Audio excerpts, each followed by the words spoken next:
Hi friends, good morning to everyone. So welcome to my channel. చాలా రోజుల తర్వాత మిమ్మల్ని కలుసుకున్నాం. చాలా హ్యాపీగా ఉంది. సీజన్ 8 తర్వాత బిగ్ బాస్ సీజన్ 8 తర్వాత వీడియోస్ కూడా పెట్టలేదు నేను.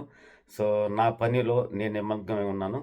సో ఇంకా మనకు బిగ్ బాస్ సీజన్ స్టార్ట్ అయిపోతుంది. ఈరోజు ఈవినింగ్ 7కి స్టార్ట్ అవుతుంది. గ్రాండ్ లాంచ్ చాలా బాగుంటుంది ఈ సంవత్సరం. ఇంతకుముందు జరగనటువంటి వింతల విశేషాలు కూడా చాలా ఉన్నాయి ఈ సీజన్ 9లో. సో ముందుగా ఎవరెవరు ఎంటర్ అయ్యారు, కామనర్స్ ఎంతమంది, సెలబ్రిటీస్ ఎంతమంది, హౌసెస్ ఎన్నున్నాయి, తర్వాత హౌస్ ఏ విధంగా ఉంది, సో ఏ హీరో, ఏ హీరోయిన్ వచ్చారు ప్రమోషన్స్‌కి. సో అదేవిధంగా నాగార్జున గారు ఎవరిని అప్రిషియేట్ చేశాడు బాగా, ఎవరికి హైప్ ఇచ్చాడు. సో ఇవన్నీ కూడా చెప్పుకుందాం. సో ముందుగా మనం హౌస్‌ను చూసినట్లయితే 4 హౌస్‌లుంటాయి. 4 హౌస్‌లో లగ్జరీ హౌస్ కోసం కాంపిటీషన్ జరిగింది నైటు. సో ఎవరు గెలిచారనేది నాకు ఇన్ఫర్మేషన్ లేదు. ఎందుకంటే నేను నిద్రపోయాను. సో కాబట్టి మనకు కొద్దిసేపు తర్వాత తెలుస్తది.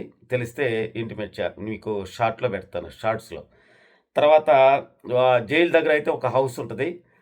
జైలు యథావిధిగా ఉంది. దాంట్లో అన్నీ ఉంటాయి. బెడ్ ఉంటది, వాష్‌రూమ్ ఉంటది, అన్నీ ఉంటాయి. తర్వాత వీళ్ళు టెనెంట్స్ వచ్చేసి సెలబ్రిటీసు, ఓనర్స్ వచ్చేసి కామనర్స్ అనమాట. సో వీళ్ళకి లగ్జరీ హౌస్ కోసం టాస్క్ జరిగింది రాత్రి. ఎవరు గెలిచారనేది కూడా నాకు కూడా తెలీదు.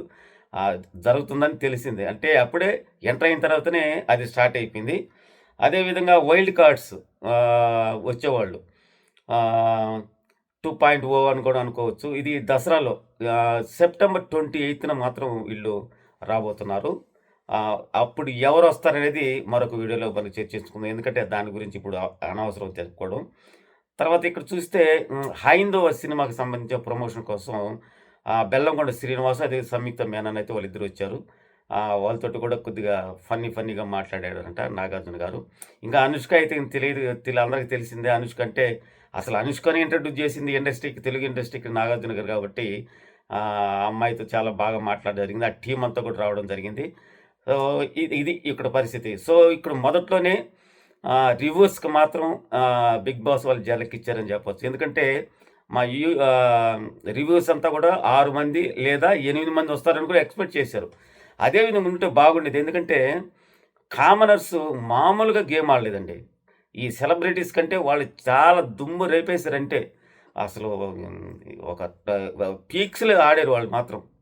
సో వాళ్ళు మరొక విషయం ఏందంటే సెలబ్రిటీస్ గెలుస్తారు లేదా కామనర్ గెలుస్తారనంటే నా దృష్టిలో ఇక్కడ ఈ లిస్ట్ చూసిన తర్వాత నాకు కామనర్సే గెలిచే పరిస్థితి కనిపిస్తుంది. మీకేమనిపిస్తుందో కామెంట్ సెక్షన్‌లో రాయండి. ఎందుకంటే ఇక్కడొచ్చినోళ్ళు కొంతమంది ఒక ఆవిడైతే చాలా పెద్ద ఆవిడ. ఆవిడ తర్వాత భరణి గారైతే ఇంకా పెద్దతను. ఎప్పుడో చేలాసేవ సొరవంతి ఎప్పుడొచ్చింది, ఎన్ని సంవత్సరాల క్రితం, నియర్లీ నాకు తెలిసి 10 ఇయర్స్ బ్యాక్. అప్పుడే అతను 45 పైన ఉన్నారు ఏజ్. కాబట్టి అదేవిధంగా సుమన్ శెట్టి కావచ్చు, వీళ్ళందరూ కూడా ఉన్నారు. మరి ఎలా జరుగుతుందో చూడాలి. సో ఎవరొచ్చారు ఫస్ట్ అంటే, ఫస్ట్ ఎంట్రీ మాత్రం తనుజ. సో దాని తర్వాత కామనర్ నుంచి మాస్క్ మాస్క్ మ్యాన్ హరీష్. అబ్బా! అతను నిన్న ఇంటర్వ్యూ చూశానండి. సూపర్ అండి అంతేను. మరి ఆటలు ఎలా ఆడతాడో తెలీదు గానీ, చూడాలి మరి మొత్తానికి. మంచి ఇంప్రెషన్ అయితే కలుగుతుంది అతని మీద. తర్వాత వరుసగా చెప్పుకుంటూ వెళ్ళిపోతాను. తర్వాత భరణి గారు, తర్వాత ఇమ్మాన్యుయల్, జబర్దస్త్ ఇమ్మాన్యుయల్ అందరికి తెలిసిన అతనే, కామెడీ. ఆశా షేని అందరికి తెలుసు, డాన్సరు. సుమన్ శెట్టి ఏవి ఉంది, అతను డాన్స్ వేయలేదు. మిగతా వాళ్ళందరూ కూడా, భరణి కూడా ఏవీనే. ఇమ్మాన్యుయల్ కూడా పాట పాడేయడం తెలుస్తుంది. తనుజ డాన్సే. కంగనా గిల్రాణి వచ్చేసి డాన్సు. రాము రాథోడ్ సాంగ్ పాడాడంట. మీకు తెలుసు కదా, 'రాను ముంబైకి రాను' ఆ పాటలో ఫేమస్ అయ్యాడు. కొన్ని మిలియన్స్ అయితే వ్యూస్ వచ్చాయి అతనికి. అదేవిధంగా శ్రేష్ఠి, మన జానీ మాస్టర్‌తో పెట్టుకున్న ఆమె చాలా డేర్‌గా, అసలు ఎవరు పెట్టుకోరో అటాటిది ఆమె చాలా డేర్‌గా పెట్టుకొని దాంట్లో యొక్క ఏమంటారు, ఆ మైండ్ సెట్ ఎలా ఉందనేది మనం కూడా ఇప్పుడు గ్రహించొచ్చు. ఎవరిని కూడా కేర్ చేయదు నాకు తెలిసి. ఇంకా మాస్క్ మ్యాన్ హరీష్ ఇస్తే ఇక చెప్పనక్కర్లే. అతను స్ట్రెయిట్ ఫార్వర్డ్ ఏదున్నా గానీ. పైపెచ్చు వీళ్ళందరిలో కూడా మంచి బాడీ బిల్డర్స్ అండి. ఎందుకంటే బాడీ బిల్డర్స్ లాగా అలా ఉండేవాళ్ళనే తీసుకున్నారు. ఎందుకంటే ఈ ఈ బిగ్ బాస్ 9లో టాస్క్‌లు కూడా చాలా టఫ్‌గా ఉండబోతున్నాయి. మనం 8 సీజన్‌లు చూడనటువంటి టాస్క్‌లు ఈ సీజన్‌లో పెట్టబోతున్నారు. మనం అగ్ని పరీక్షలో చూసాం ఎలాంటి టాస్క్లు పెట్టారు. ఇంతకంటే మించి వేరే లెవెల్‌లో ఉంటాయంట టాస్క్‌లు చూద్దాం మరి. తర్వాత దమ్ము శ్రీజ ఆ అమ్మాయి కూడా వచ్చింది. ఆ అమ్మాయి మంచి డాన్సు సూపరు. తర్వాత మనీష్, మర్యాద మనీష్ అతనున్నాడు. తర్వాత సోల్జర్ పవన్ కళ్యాణ్ ఇతన్ని ఒక రేంజర్ ఎలివేషన్ ఇచ్చాడంటబ్బా నాగార్జున గారు. సో చూడాలి. తర్వాత ప్రియా వీళ్ళల్లో 1, 2, 3, 4, 5, 6, 7, 8, 9 మెంబర్స్ సెలబ్రిటీస్ అయితే 5 మెంబర్స్ కామనర్స్. మొత్తం 14 మెంబర్స్ హౌస్‌లోకి వెళ్ళారు. 15 అనుకున్నాం కానీ 14 పంపించారు. వైల్డ్ కార్డ్స్‌లో ఏమైనా పంపిస్తారో చూడాలి. సో హౌస్ అయితే అవుట్ సైడ్ బ్రౌన్‌లో ఉంటది. ఇన్‌సైడ్ అయితే గ్రీన్‌లో ఉంటదట.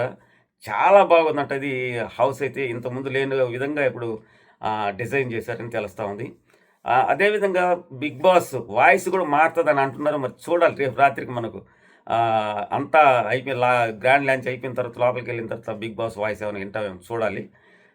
మరి ఏమైనా మార్చారా చూడాలి. అదేవిధంగా ఇప్పటివరకు నన్ను చాలా ఆదరించారు. 8th సీజన్‌లో నాకు నియర్లీ 3000 సబ్స్క్రైబర్స్ వచ్చారు. ఇప్పుడు 6000 ప్లస్ ఉన్నారు. 400 అనుకుంటాను.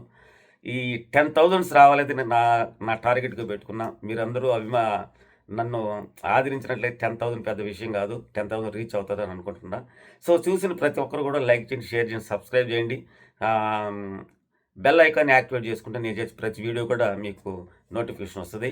సో ఇక నుంచి ఈ రోజు నుంచి అప్ టు డేట్‌గా ఉంటాను. ఇక నుంచి మీతో రెగ్యులర్‌గా టచ్‌లో ఉంటాను. సో 90 డేస్ మనం అందరం కలిసి వీడియోలు చేయడం, మాట్లాడుకోవడం జరుగుతది. కామెంట్లు మీకు ఇష్టం వచ్చిన కామెంట్లు పెట్టండి. ఎందుకంటే ఉన్నదే ఉన్నట్టే చెప్తా. ఎక్కడ కూడా బయాస్డ్ చెప్పను. ఎందుకంటే నేను కొత్తవాడిని కాబట్టి నేను 4 సీజన్స్ చెప్తున్నాను.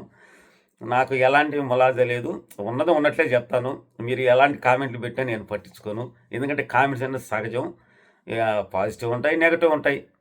సో వాళ్ళల్లో 15 మందిలో ఎంతమంది మీకు నస్తారో తెలీదు. నాకెంతమంది నస్తారో తెలీదు. నాకు నచ్చింది ఇక్కడ మ్యాటర్ కాదు. అక్కడ జరిగింది చెప్పడమే ఒక రివ్యూర్‌గా లక్షణం. అంతేగాని నాకు మనసులో ఉన్నవన్నీ పైకెత్తడం, మిగతా వాళ్ళని డబ్బీలను పడేయడం. పెద్ద పెద్ద యూట్యూబర్స్ అంటే రివ్యూస్ చెప్తుంటారు కదా! వాళ్ళు ఇన్‌ఫ్లుయెన్స్ అవుతారు. కానీ అట్లా చెప్పకూడదని నా అభిప్రాయం. సో ఆ విధంగా చెప్పనని మీకు మాటిస్తూ సెలవు తీసుకున్నాను. Thank you so much.